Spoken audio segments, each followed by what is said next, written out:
Welcome to Teaching Truth. In 1816, his family were forced out of their home and he had to go to work to support them. In 1818, his mother died. In 1831, he failed in business. In 1832, he ran for state legislature and lost. In 1832, he also lost his job. He wanted to go to law school, but failed to get in. In 1833, he borrowed some money from a friend to begin a business, but by the end of that year, he was bankrupt and he spent the next 17 years of his life paying off the debt. In 1835, he was engaged to be married, but his sweetheart died and his heart was broken. In 1836, he had a nervous breakdown and was in bed for 6 months. In 1838, he sought to become the Speaker of the state legislature and again faced defeat.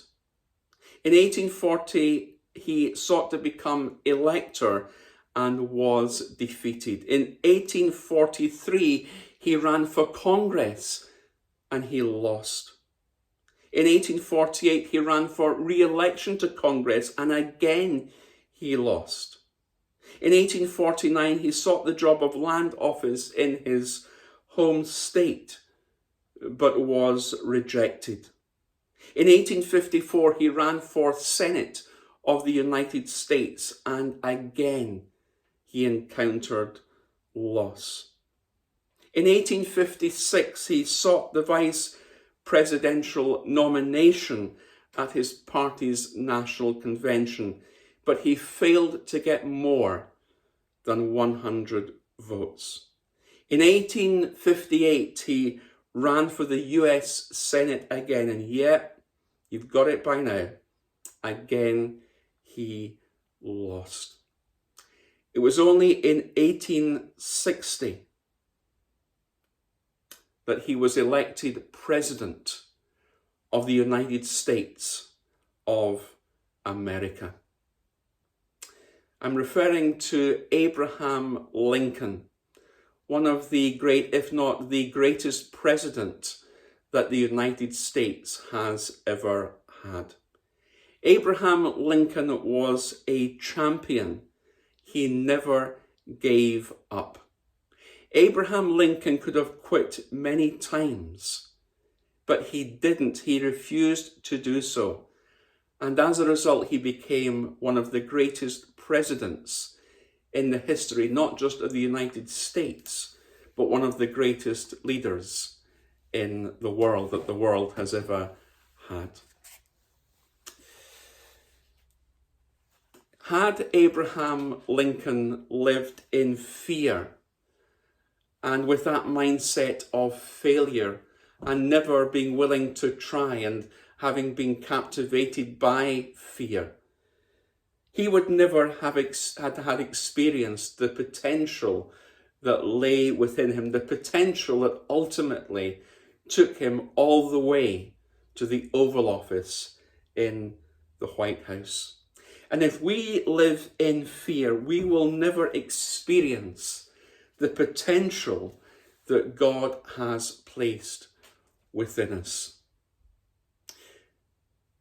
Feeling fear affects our potential. Growth always involves risk, and risk always involves fear. And sometimes, and we can count ourselves in this number, sometimes we are more frightened and more fearful of succeeding than we are of failing. And that is sometimes the reason, and more often than not, the reason why we don't get out of the boat. Had Abraham Lincoln given in to fear and that sense of failure, he would never have done what he was born to do and would have become what God created him to be. And so it was with Peter.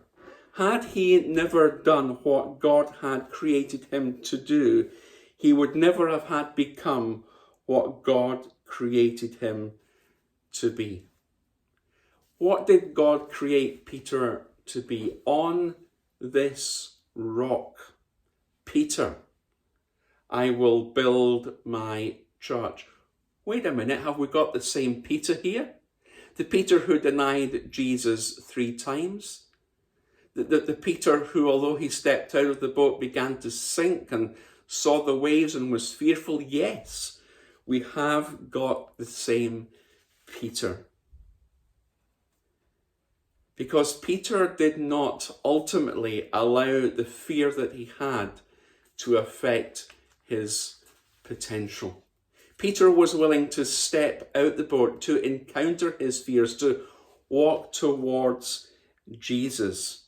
Peter did not allow fear to cost him his destiny, to cost him what God wanted to do through him.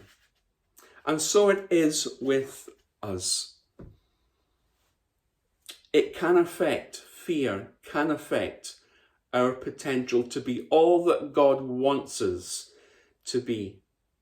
That sense of holding back, that sense of unwillingness to step out of the boat, to engage our fears, to confront our fears, mean that we can miss out on the untapped potential that is within us. And God wants to, perhaps, as he did with Peter, build something from and in our lives. On this rock, Peter, upon you, I will build my church.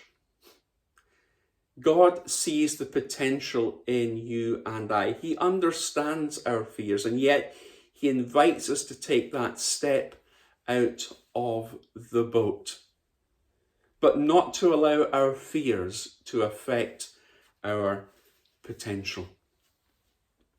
Let me read this to you. To sinful patterns of behaviour that never get confronted and changed. Abilities and gifts that never get cultivated and deployed until weeks become months and months turn into years. And one day you're looking back on a life of deep, intimate, gut-wrenchingly honest conversations you never had. Great, bold prayers you never prayed. Exhilarating risks you never took, sacrificial gifts you never offered, lives you never touched, and you're sitting in a recliner with a shriveled soul and forgotten dreams, and you realize there was a world of desperate need and a great God calling you to be part of something bigger than yourself. You see the person you could have become, but did not. You never followed your calling. You never got out of the boat. In other words, you never untapped that potential that God had placed within you. Feeling fear most definitely affects our potential, but let's not allow that fear to grip us to the degree that we're not willing to step out and go for it in response to what Jesus is calling us to do. Let's not miss out on that adventure, but let's recognize the potential that God has placed within us and be willing to feel the fear and do it anyway.